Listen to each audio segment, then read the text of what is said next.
ਬਿਸਮਿਲ੍ਲਾਹਿਰ ਰਹਿਮਾਨਿਰ ਰਹੀਮ। ਸੱਜਣੋ ਤੇ ਮਿੱਤਰੋ, ਦੁਨੀਆ ਭਰ ਵਿੱਚ ਵਸਣ ਵਾਲਿਆਂ ਪੰਜਾਬੀਆਂ ਆਪਣੇ ਖਲੂਸ ਤੇ ਸਮਾਜ ਸੇਵਾ ਰਾਹੀਂ ਸਾਡੇ ਦੇਸ਼ ਦਾ ਨਾਮ ਉੱਚਾ ਕੀਤਾ ਹੈ। ਮੈਨੂੰ ਬੜਾ ਹੀ ਫਖਰ ਹੈ ਕਿ ਯੂਕੇ ਵਿੱਚ ਮੇਰੇ ਨਾਲ ਜੁੜਤ ਰੱਖਣ ਵਾਲੀਆਂ ਦੋ ਅਜਿਹੀਆਂ ਤਨਜ਼ੀਮਾਂ ਕੰਮ ਕਰ ਰਹੀਆਂ ਨੇ ਜਿਨ੍ਹਾਂ ਦੀ ਸੇਵਾ ਪਾਰੋਂ ਨਾ ਸਿਰਫ ਮੇਰਾ ਦੇਸ਼ ਫਖਰ ਕਰਦਾ ਹੈ, ਬਲਕਿ ਮੈਂ ਜਿਸ ਥਾਵੇਂ ਇਹਨਾਂ ਦਾ ਹਵਾਲਾ ਦੇਵਾਂ ਮੇਰੀ ਆਪਣੀ ਇੱਜ਼ਤ ਵੱਧ ਜਾਂਦੀ ਹੈ।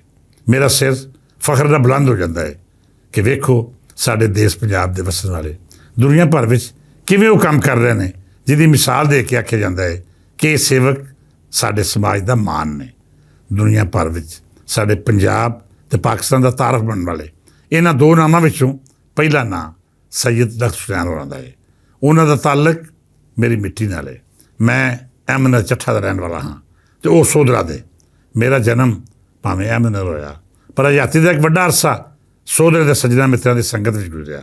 ਇਹਨਾਂ ਵਿੱਚੋਂ ਜਿਹੜੇ ਅੱਜ ਵੀ ਮੇਰੇ ਨਾਲ ਨੇ ਔਰ ਮੇਰੀ ਆਜ਼ਾਦੀ ਦਾ ਇੰਤਹਾਈ ਕੀਮਤੀ ਸਰਮਾਇਆ ਨੇ, ਮੇਰੇ ਵੀਰ ਚੇਅਰਮੈਨ ਪ੍ਰੈਸ ਕਲੱਬ ਸੋਧਰਾ ਨਜੀਬੁੱਲਾ ਮਲਕ, ਵਕਾਰੇ ਸੋਧਰਾ ਪ੍ਰੋਫੈਸਰ ਡਾਕਟਰ ਵਕਾਰ ਅਹਿਮਦ ਮਲਕ, ਨਈਮ ਕੈਸਰ ਨਜ਼ਮੀ, ਅਹਿਮਦ ਮਲਕ, ਰਿਜ਼ਵਾਨ ਮਲਕ ਅਤੇ ਸਭ ਤੋਂ ਵੱਧ ਸੈਯਦ ਰਿਆਉ ਨੂਰ ਅਲੀ ਮੇਰੀ ਸਾਫਤ ਦੇ ਮੁੱਢਲੇ ਦਿਨਾਂ ਦੇ ਸਾਥੀ ਨੇ। ਪਰ ਸੋਧਰਾ ਮੇਰੇ ਲਈ ਕਿਉਂ ਅਹਿਮ ਹੈ, ਇਹਦੀ ਇੱਕੋ ਵਜ੍ਹਾ ਹੈ ਔਰ ਉਹ ਵਜ੍ਹਾ ਪੀਰ ਸੈਯਦ ਸਫੀਉਲ ਆਜ਼ਮ ਚੰਦ ਪੀਰ ਹੋਰੀ ਨੇ, ਜਿਨ੍ਹਾਂ ਦੀ ਸ਼ਖਸੀਅਤ ਬੇਐਬ ਅਤੇ ਦੂਜਿਆਂ ਲਈ ਅਜਿਹਾ ਹਵਾਲਾ ਹੈ ਜਿਹਨੂੰ ਤੁਸੀਂ ਮੁਜੱਸਮ ਸੇਵਾ ਅਤੇ ਰੂਹਾਨੀਅਤ ਆਖ ਸਕਦੇ ਹੋ। ਮੇਰੀ ਰੂਹਾਨੀਅਤ ਅਤੇ ਤਸੱਵੁਫ ਦਾ ਮਰਕਜ਼ ਹੀ ਉਹ ਨੇ। ਮੈਂ ਜਦ ਵੀ ਕਿਸੇ ਮੁਸ਼ਕਿਲ ਵਿੱਚ ਹੋਇਆ ਮੈਂ ਉਹਨਾਂ ਦੇ ਦੁਆਰੇ ਹਾਜ਼ਰੀ ਦਾ ਕਸਦ ਕੀਤਾ। ਇਹ ਬੋਰੀਆ ਨਸ਼ੀਨ ਰੱਬ ਦਾ ਨੇਕ ਬੰਦਾ ਜਿਹਨੇ ਸਾਰੀ ਉਮਰ ਦੂਜਿਆਂ ਨੂੰ ਅਤਾ ਹੀ ਕੀਤਾ ਹੈ। ਮੈਂ ਲੱਖਾਂ ਪਰੇਸ਼ਾਨੀਆਂ ਵਿੱਚ ਲੈ ਕੇ ਗਿਆ ਅਤੇ ਉੱਥੋਂ ਸਕੂਨ ਅਤੇ ਆਸੂਦਗੀ ਦੀ ਦੌਲਤ ਲੈ ਕੇ ਵਾਪਸ ਪਰਤਿਆ। ਉਹਨਾਂ ਦੇ ਫੈਜ਼ਾਨ ਦਾ ਨਤੀਜਾ ਹੈ ਕਿ ਸੈਯਦ ਲਖਤ ਹੁਸੈਨ ਜਿਹੜੇ ਚੰਦ ਪੀਰ ਹੋਰਾਂ ਦੇ ਨਿੱਕੇ ਵੀਰ ਨੇ, ਉਹਨਾਂ ਮੁਸਲਮਾਨ ਦੇ ਨਾਂ ਉੱਤੇ ਸੇਵਾ ਦਾ ਅਜਿਹਾ ਸਿਲਸਿਲਾ ਸ਼ੁਰੂ ਕੀਤਾ ਹੈ ਜਿਹਦਾ ਬਿਆਨ ਅੱਖਰਾਂ ਰਾਹੀਂ ਹੋ ਹੀ ਨਹੀਂ ਸਕਦਾ। ਦੁਨੀਆ ਦੇ 55 ਮੁਲਕਾਂ ਵਿੱਚ ਮੁਸਲਮਾਨ ਕੰਮ ਕਰ ਰਹੀ ਹੈ। ਮਾੜਿਆਂ ਦੇ ਅੰਨ ਪਾਣੀ ਤੋਂ ਲੈ ਕੇ ਉਹਨਾਂ ਦੀ ਆਜ਼ਾਦੀ ਦੀ ਮੁੱਢਲੀਆਂ ਲੋੜਾਂ ਪੂਰੀਆਂ ਕਰਨਾ ਮੁਸਲਮਾਨ ਦਾ ਮਿਸ਼ਨ ਹੈ। ਮੈਂ ਲਖਤ ਹੁਸੈਨ ਹੋਰਾਂ ਨੂੰ ਉਦੋਂ ਦਾ ਜਾਣਦਾ ਹਾਂ ਜਦ ਉਹ ਜਵਾਨੀ ਦੀ ਪੌੜੀ ਚੜ੍ਹ ਰਹੇ ਸਨ। ਮੈਂ ਉਦੋਂ ਤੋਂ ਉਹਨਾਂ ਦੀ ਸ਼ਖਸੀਅਤ ਦਾ ਗਵਾਹ ਹਾਂ ਜਦ ਇਨਸਾਨ ਨੌਜਵਾਨੀ ਦੀ ਖੁਮਾਰੀ ਵਿੱਚ ਕਈ ਅਜਿਹੇ ਕੰਮ ਕਰ ਜਾਂਦਾ ਹੈ ਜਿਹੜੇ ਸਾਰੀ ਉਮਰ ਉਹਦਾ ਪਿੱਛਾ ਕਰਦੇ ਨੇ। ਪਰ ਇਸ ਖਾਨਵਾਦੇ ਦੀ ਤਰਬੀਅਤ ਕੁਝ ਅਜਿਹੀ ਹੈ ਕਿ ਇਹਨਾਂ ਕਦੀ ਵੀ ਆਪਣੇ ਲਈ ਕੁਝ ਵੀ ਇਕੱਠਾ ਨਹੀਂ ਕੀਤਾ। ਜੋ ਆਇਆ ਲੋਕਾਂ 'ਚ ਵੰਡ ਦਿੱਤਾ ਔਰ ਜੋ ਹੈ ਉਹ ਵੀ ਤਕਸੀਮ ਕਰ ਦਿੱਤਾ। ਕਦੀ ਇਹ ਨਹੀਂ ਸੋਚਿਆ ਕਿ ਜੇਕਰ ਅਸੀਂ ਆਪਣਾ ਹਿੱਸਾ ਵੀ ਦੂਜਿਆਂ ਦੀ ਝੋਲੀ ਪਾ ਦੇਵਾਂਗੇ ਤਾਂ ਫਿਰ ਗੁਜ਼ਾਰਾ ਕਿਵੇਂ ਹੋਵੇਗਾ। ਸਿਰਫ ਔਰ ਸਿਰਫ ਰੱਬ ਉੱਤੇ ਤਵੱਕਲ ਕੀਤਾ ਅਤੇ ਉਹਦੀ ਰਾਹ ਵਿੱਚ ਆਪਣੀ ਹਯਾਤੀ ਗੁਜ਼ਾਰ ਦਿੱਤੀ। ਮੁਸਲਮਾਨ ਮੇਰੇ ਦੇਸ਼ ਦਾ ਉਹ ਤਾਰਫ ਹੈ ਜਿਹਨੂੰ ਬੇਗਾਨੇ ਵੀ ਮੰਨਦੇ ਨੇ। ਇਹ ਤਨਜ਼ੀਮ ਦੁਨੀਆ ਦੇ ਜਿਨ੍ਹਾਂ ਮੁਲਕਾਂ 'ਚ ਕੰਮ ਕਰ ਰਹੀ ਹੈ ਉੱਥੇ ਇਹਨੂੰ ਕਦਰ ਦੀ ਨਿਗਾਹ ਨਾਲ ਵੇਖਿਆ ਜਾਂਦਾ ਹੈ। ਮੇਰੀ ਪੀਰ ਸੈਯਦ ਲਖਤ ਹੁਸੈਨ ਨਾਲ ਜਦ ਵੀ ਮੁਲਾਕਾਤ ਹੁੰਦੀ ਹੈ ਉਹ ਦੱਸਦੇ ਨੇ ਕਿ ਬਈ ਅਸੀਂ ਤਾਂ ਰੱਬ ਦੇ ਹੁਕਮ ਦੀ ਉਹ ਤਾਮੀਲ ਕਰ ਰਹੇ ਹਾਂ ਜਿਹੜੀ ਉਹਨੇ ਸਾਡੇ ਜ਼ਿੰਮੇ ਲਾਈ ਹੈ। ਉਹਦਾ ਕਰਮ ਹੈ ਕਿ ਸਾਨੂੰ ਉਹ ਥੱਕਣ ਹੀ ਨਹੀਂ ਦਿੰਦਾ। ਅਰਬਾਂ ਰੁਪਈਆ ਇਕੱਠਾ ਹੁੰਦਾ ਹੈ ਜਿਹਦੇ ਇੱਕ ਇੱਕ ਪੈਸੇ ਦਾ ਹਿਸਾਬ ਕਰਕੇ ਜਿਹਨਾਂ ਦਾ ਮਾਲ ਹੁੰਦਾ ਹੈ ਉਹਨਾਂ ਦੀ ਸੇਵਾ ਵਿੱਚ ਪੇਸ਼ ਕਰ ਦਿੰਦੇ ਹਾਂ। ਅਸੀਂ ਯੂਕੇ ਵਿੱਚ ਕੰਮ ਕਰ ਰਹੇ ਹਾਂ, ਉਹਨਾਂ ਮੁਲਕਾਂ ਵਿੱਚ ਵੀ ਜਿੱਥੇ ਸਮਾਜੀ ਸੇਵਾ ਲਈ ਕੰਮ ਕਰਨਾ ਬਹੁਤ ਮੁਸ਼ਕਿਲ ਹੁੰਦਾ ਹੈ।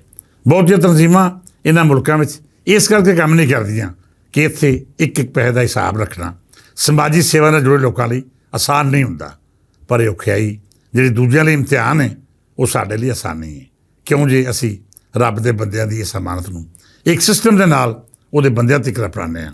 ਰੱਬ ਅਤਾ ਕਰਦਾ ਹੈ ਅਤੇ ਅਸੀਂ ਇੱਕ ਇੱਕ ਪੈਸੇ ਦਾ ਹਿਸਾਬ ਆਨ ਰਿਕਾਰਡ ਰੱਖਦੇ ਹੋਇਆਂ ਇਸ ਅਮਾਨਤ ਨੂੰ ਰੱਬ ਦੇ ਬੰਦਿਆਂ ਦੀ ਸੇਵਾ ਵਿੱਚ ਪੇਸ਼ ਕਰ ਦਿੰਦੇ ਹਾਂ।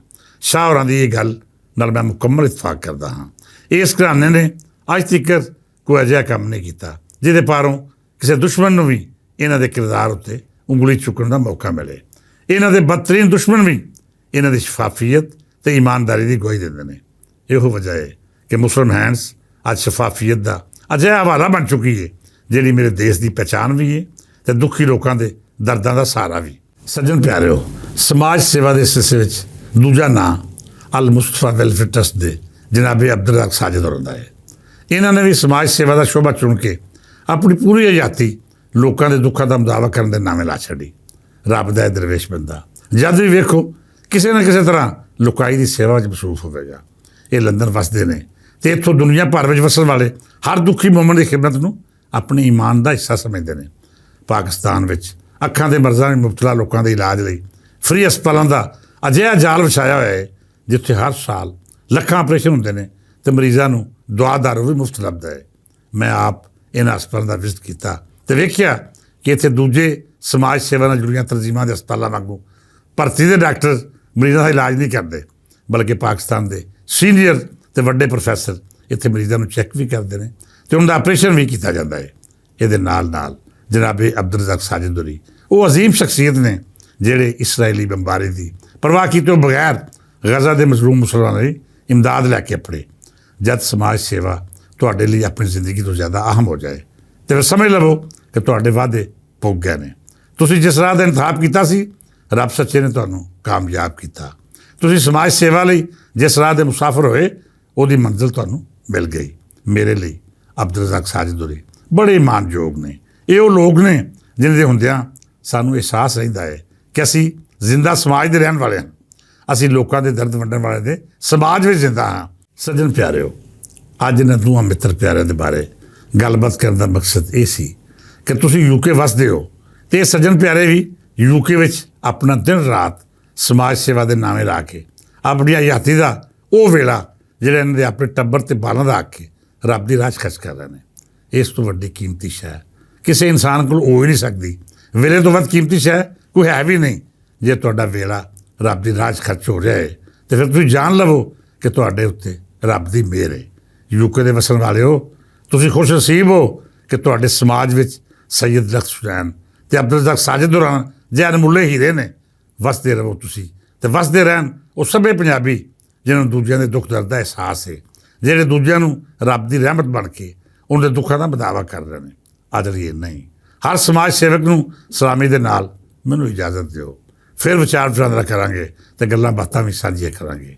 ਫਿਰ ਮਿਲਾਂਗੇ। ਰੱਬ ਰਾਖਾ।